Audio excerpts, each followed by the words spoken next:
শোনো খোকা খোকুরা, একবার পথ চলতে চলতে চলতে চলতে ঢুকে পড়েছিল সুন্দরবনে।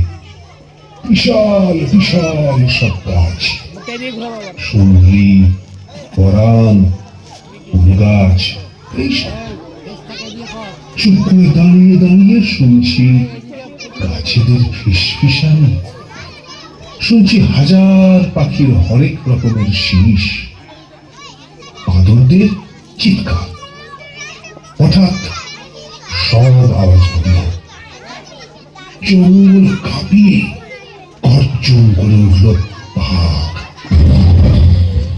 বাঘটা তোমায় দেখতে পেল? তোমায় দেখে তেড়ে এলো না? রাঙা দাদু, তুমি তখন কি করলে? ভয়ে গাছে উঠে পড়লে নাকি দৌড়ে পালালে? বলো না ও রাঙা দাদু, বাঘের ডাক শুনে তুমি কি করলে? আমি গাছে উঠিনি, আবার দৌড়েও পালাই। আমি গলা ছেড়ে ধরলুম গান।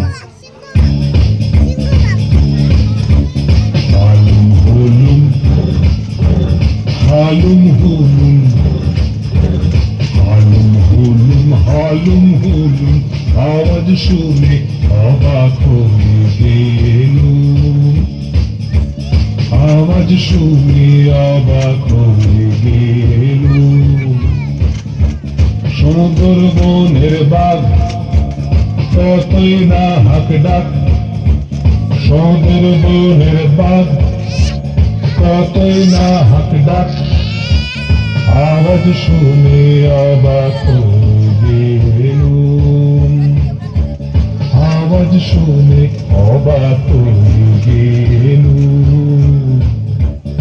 আওয়াজ শুনে অবাক হয়ে গেলুম। আমিও পরশুদিন বাবার সঙ্গে গিয়েছিলাম চিড়িয়াখানায়। সেখানে সিংহ দেখলুম, একটুও ভয় পাইনি। আমি খাঁচার সামনে গিয়ে সিংহ মামাকে বললুম, সিংহ মামা, সিংহ মামা, শিয়াল ভাগ্নে কই?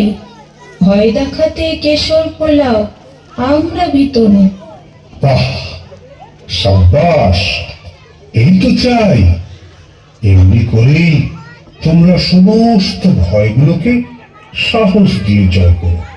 ভয় যখন দেখবে তাকে কেউ ভয় পাচ্ছে না, তখন সে লেজ গুটিয়ে পালাবে। এই দেখো, কথায় কথায় সময় হইল যাবার, বেলা পড়ে আসছে, সন্ধ্যেও হব হব। এখন আমি যাই, কেমন? আবার এসো কিন্তু রাঙা দাদু, আবার এসো। আসবো আসবো। দিন সত্যি করো। ও, আসবো আসবো আসবো।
অতীব সুন্দর।